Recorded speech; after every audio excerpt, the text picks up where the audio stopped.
we go. Ready? I'm here with my buddy, Shawn Vij. He didn't know I was going to hit the record button, but I just did. You're such a... Now, look, me and Vij go way back. All right, now here, I'm about to hit some numbers on you that you're not going to know what just happened. 25 years ago, I rolled up to Ford Motor Company in Dearborn, Michigan, and this is the face I saw right here, right? And so Shawn and I were both interns, summer interns at Ford Motor Company. Actually, you were actually working there longer, but I rolled in. I was 19 years old, and I was rocking around Ford Motor Company. We had all these cars that we could drive between buildings, and they were like brand new. And so I could drive like a supercharged this or that, and we would crank the air conditionings and the radio, and it was awesome, right? Well, I was in the escort group, so it wasn't so fucking cool, but it was good. Somehow you got the Mustang group, so that was good. And so that was my like introduction to like mechanical engineering, because we were both mechanical engineer. That's right. Grads, right? That's right. Different schools, and that was my introduction to like what a career in mechanical engineering would be like. And I was like, no thanks. And I stuck around. It was great. And you stuck around for like a couple years, and then you moved on, right? It was like about 4 years, and then I felt the light and moved out west. Right. So now I'm in high tech, so it's good. Now he's in tech. He was bouncing around to a bunch of awesome companies. I won't drop their names right now. But we kind of reconnected via Facebook like 5 years ago, right? 5 years ago, yeah. But my Vij was always just like this. He was always a lot of fun. He was always a little crazy, and he always looked just like this too. Yeah. Brian, Jesus. This man, I'm proud of. I'm proud of him. I don't know what the fuck he does, but he's doing a great job. Proud of me? Why? I'm Why? Proud of you. So I was having dinner with the Vij last night, and he was looking at me, and after dinner, he was like, "Brian, you actually listened to me tonight." Yeah. And I was like, "What? I didn't listen to you?" Never listen to me. So never. honestly, people don't know. Actually. Like, I have very few friends like you that have known me for this long, like 25 years, dude. So honestly, how have I changed? I'm not going to Oprah you, but a few things. One, you actually listen, right? And I feel like you've just kind of, health-wise, if you knew Brian way back when, the guy was a scrawny guy, just never really focused on working out, drank a lot, excessively. True. We did have a little bit of that last night, but it wasn't that bad. But not that big, but right. He's definitely, I guess I would have to say the word that comes to mind is a little bit more centered versus being self-centered. And that to me goes a long way. And it's great to see the growth in Brian, and it kind of, resonates through a lot of people. And so when I look at him now, it's good. It's nice. Wow. That's a really good assessment. And you, right back at you, are much more centered too, right? Come on. Yeah. You are.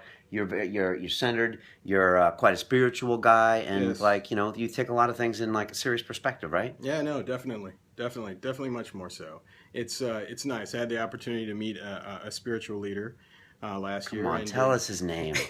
Well, His Holiness, and it was the Dalai Lama, and I had time to sit down with him for about 15-20 minutes and kind of really self-reflect and talk a lot about different things. And I don't want to share too much, but Brian and I were talking last night about a few things, and so yes, being more centered. So I think that's good. I think it's good all around. Expect big things from this man. I won't drop what's happening, but it's big stuff. And seriously, I know your meeting with the Dalai Lama was really powerful, and to spend 15 minutes with him, that's a big deal, Yeah. And so, and I know it's a big deal for a lot of people, just that thing, but I know it was an even bigger deal for you because you really took a lot with that, and then you've been running with it, right? Yeah. No, it was a time. It was that 15 minutes to talk about 15 minutes of fame.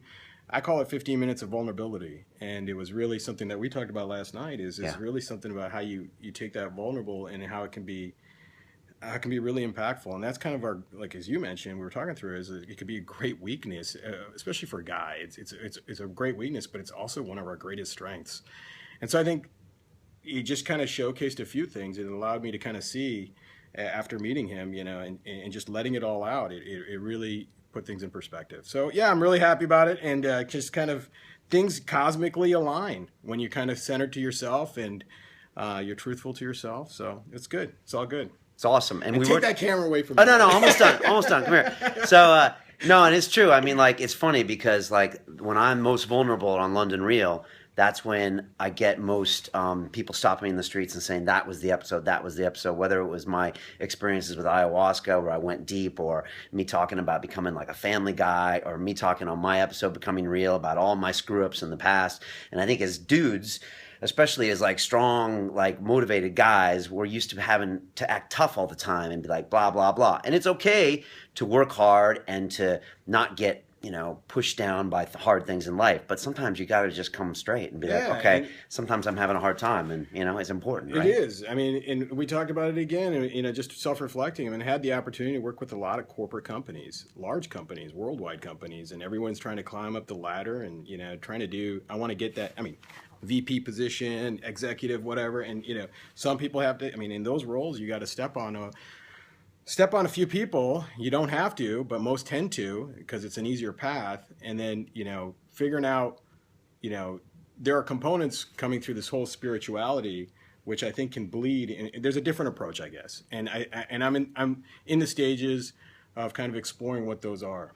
And I think there could be some opportunity there for a lot of people on approaching things with a little bit more compassion.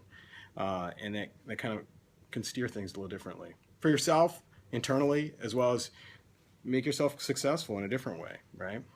I love it. Yeah, because I think you have to think about that. I love success, and I love people that do great things and build great companies, but if you're not doing it in the right way, it makes a lot of people miserable too. And so, and this guy would know, you've been all over Silicon Valley and high-tech companies. I won't drop their names, but now there's some new ideas coming here, so watch this space, man. All right, Rose. That's it. Okay, that's it. We're going to lunch. All right, that's it. I want to say a big thanks to Shawn, and you know, 25 years is a long time, and I love this guy. Nope. Love you, bro. There you go. Love you. All right, guys, it's about the journey. All right. Peace. All right.